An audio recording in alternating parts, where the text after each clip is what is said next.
The explosion at the Fukushima reactor has triggered fears of a nuclear meltdown, with officials declaring states of emergency at 5 nuclear reactors. CBS News correspondent Nancy Cortez is live from Washington with more. Good morning, Nancy. And it really sounds like in this situation we are working against the clock. What is the latest about the nuclear reactor? Well, a few hours ago, Rebecca, we saw some very troubling video of an explosion outside the reactor that's been causing the most alarm, and then a huge plume of white smoke emerging from that reactor.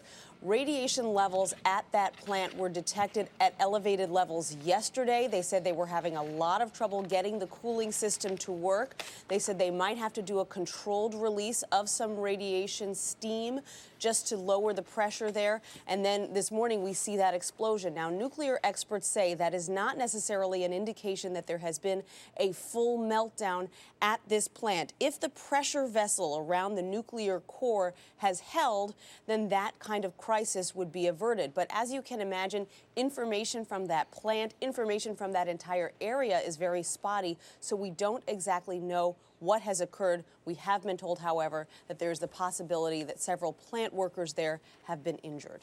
Rebecca? It really sounds like, Nancy, that this explosion and its magnitude really depends on where it occurred on site at the nuclear plant. Exactly, and what's really perplexing to nuclear experts is why this is happening in the first place. You know, reactors are built and designed to withstand the kinds of seismic activity that occurs where they're located. So these reactors in Japan are built to withstand tremendous earthquakes. They've got backup systems to the backup systems. If the electrical grid fails, then they go to diesel generators. If the diesel generators fails, then they go to battery packs. So it's really a mystery right now why none of those systems seem to be working properly. All of these backup systems have been failing, and there is this release of radiation in the air. Nancy, what's the takeaway here? How direct of an impact will that radiation have on individuals if they can keep it contained at these levels?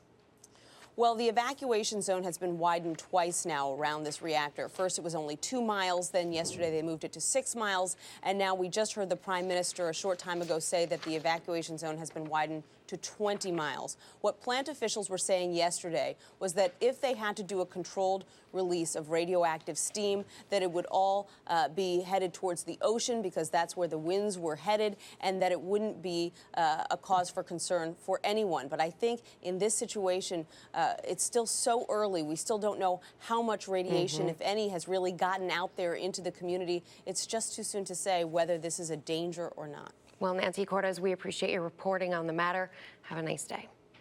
Sure thing.